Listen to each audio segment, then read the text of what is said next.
Okay, guys, we're going to start with chapter 11. Now, what I want you to remember as we're reading through this is that this story is a flashback telling about what happened when she lived with her grandmother, what happened when she lived with her dad, how her mom passed away. And then she also talks about the way or her life now. So, we're going to find out what's going on in chapter 11. All right. I stayed off by myself and figured most everything out. I may not have the story exactly straight, but what I do not say or do not know is just not important enough anyway to change the main things that happen. Knowing or thinking I knew all she did to help me get out of her house. Now I know what they mean by stumbling around in the dark. When I found out her story, I figured I'd march myself right up to Hollywood and get Sherlock Holmes' job. It took some real figuring to piece it all together, and mainly I had to keep myself from adding more to the story than actually happened. That comes from reading too many old stories. My mama's mama kept a tab on my daddy and me through Rudolph and Ellis. Then Ellis died. I don't know how he died, but I want to say murder. I know that it's just made up just because the story would go a lot smoother if he was murdered with a piano wire by my mama's mama, who had on a black hood, but all that counts is that he died, and Rudolph was left to keep up with me and my daddy how we operated. He reported to my mama's mama everything he heard the old men say about us while they chewed their cud at the store. He reported what the wives said about us. They squeezed their loaf of bread and hung out the Monday wash. Yeah, old Ellen runs up and down the road with her friend, they might say. Yeah, old Ellen is always bothering so and so to give her a ride home to the grocery store. They ain't no telling what goes on in that house when the sun goes down, they must have said. And Rudolph would hear a day's worth trot back to my mama's like a yard dog and a fresh sparrow dangling from his mouth. Then he would pat his head and hand him one envelope for us and one for him because he did such a great job. So what she's saying is her grandmother kept up with her.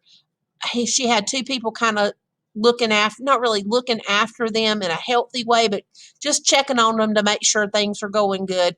And of course, they were probably the talk of the town. I could not swear all that is true because it sounds so ordinary when I run it back through my head. But as odd as I think it sounds to feel it in my bones, I might be on the right track. I do not know about her going to the bank and getting the farm and how she got all the land from Rudolph, but all that counts, like I said before, is that she did it. And then you can move on to why she did it. It must have got her goat when old Ellen ran away from him. That was good for me, but bad for him, because that is when she let go of everything she had been holding back just because she did not have it in her to starve a girl. That the way she arranged it was she kept giving Rudolph the envelope to drop in the mailbox, but she put less and less money in it each week, only a little money each time, so all he could think about was a small amount was waste it fast. Okay, so what's happening here is her grandmother is giving money to Rudolph, this guy named Rudolph, to go put in their mailbox. So if you remember back, Ellen had to go to the mailbox before her daddy did and get that money out and take out what she needed to buy groceries and pay the light bill. And she was paying all the bills because her daddy was a drunk. And so it turns out that her grandmother was the one that was sending the money. He could have ruined his own self in time, but she was tired of waiting for him to wither up. He would waste that little bit of money, so in the middle of wasting, he might forget his life had always been bad and was getting worse all the time. I always figured that a little imagination to go along with the money would have stretched a dollar here and there, but he was fresh out of hopes, as he liked to say about wishing and spitting in your hands to see which one fills up first. He was weak as water. I have heard more than one person say about him, and that is just what you do not need to be if you are dealing with my mama's mama. She would come rolling in a wave over you and leave you there on your behind choking on the thing you had intended to say. and she could keep 'em coming with her flood and stand laughing at you, struggling in the ways of your forgetfulness. That is how she confused my daddy. I maybe should be sad and pray over him when I picture him fighting long distance with her, but I blame him for making his own self weak enough to beat to death by a little old lady, no matter how mean she is.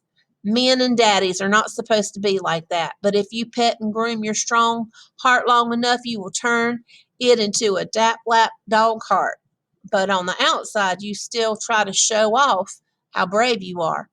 All she had to do was wait for Rudolph to drag up his last bird, but it was a flag instead. God, if I ever told Julia all of this, she would say it blows my mind. What is exactly what happened to my daddy? He had a vein or a head fuse explode, so he died. It makes my own head hurt just thinking about it. Her flu got worse, and when it got cold outside, she'd sweat, then yell at me because she was freezing to death. I had trouble keeping up with her, changing so much. That syrup I had been feeding her ran out, and she swore the medicine had made her sick all along. You can't reason with somebody like that. I just did the best I could with what I had to work with. I never let her get up and go to the toilet by herself. You let an old person do their business alone, and next thing you know, you have a broken hip on your hands. I never let her take a tub bath either. It is too easy to slip. I washed her off on one limb at a time. Each day I could feel the meanness draining out of her body, but her mind was still wound up as a tick. She never complained about the care I gave her, just about my eyes. You got that bastard's eyes, she would say to me, and then when I washed her face, so I would shut them.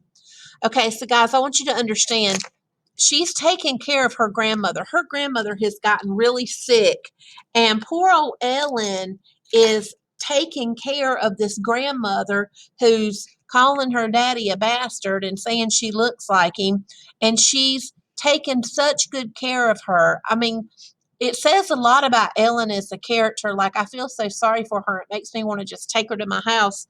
But she's being kind and taking care of her grandmother, even though her grandmother is a mean, mean person.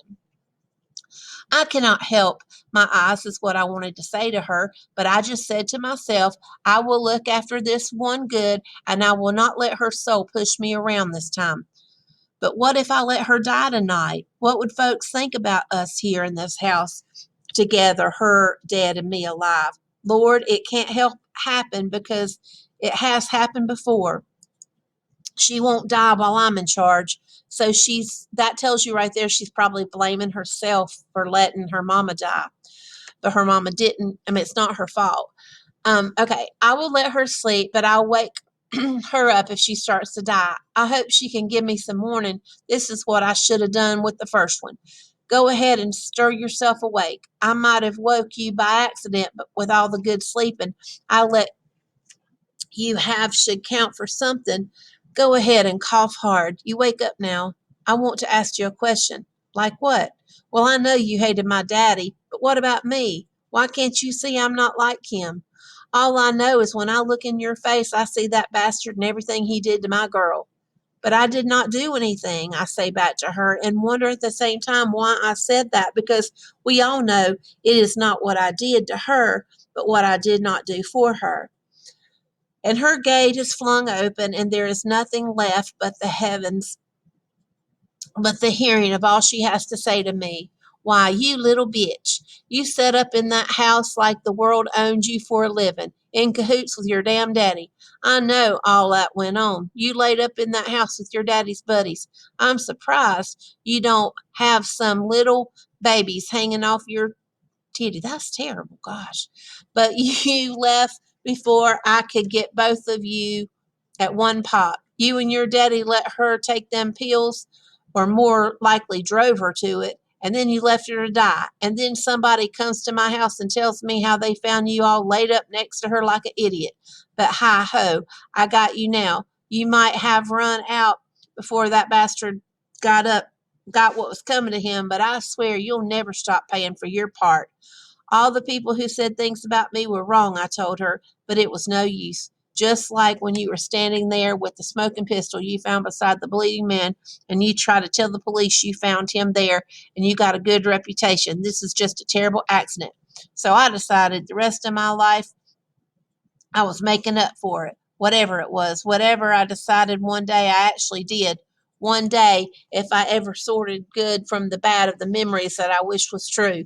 What a pitiful situation, y'all. This is so sad. You just remember you are mine now, she said, and she eased back down on the bed and slept. And while she slept, I read by the window or watched her bed until it was an ocean of blankets or waves I'd never been seen except in my head, and I thought of how far I am from the water rolling, but I am here with this old woman breathing at the same time with her. I could wake her up and ask her, have you ever seen the ocean? But I already know the answer. She is not. You can tell. It would humble you. I whisper to her in her sleep, if you for one time stood by something stronger than yourself. And while she sleeps, I think this will be a perfect time for her to die. I sit by the window and fan the curtains back and forth to keep some air moving on her. She sleeps better cool. I fan those curtains that are heavy and figured like an old pitcher. They weigh, I know, more than my own skinny self. I know much more than the sheets my mama sewed as curtains. She would hang them over the windows and look at them, sad like she wished they were out of a book.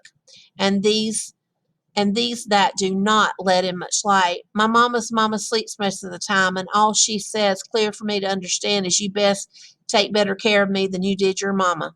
And each time she says, I promise loud, I will, so we might not hear the other one who says, kill her.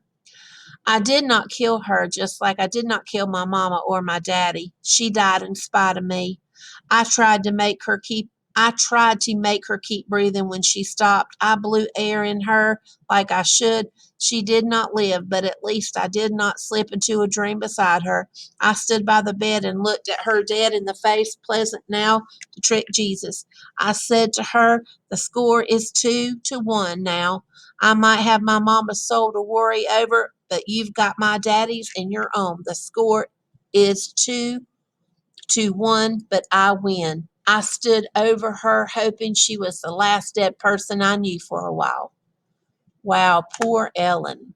Poor Ellen. That is just terribly sorry.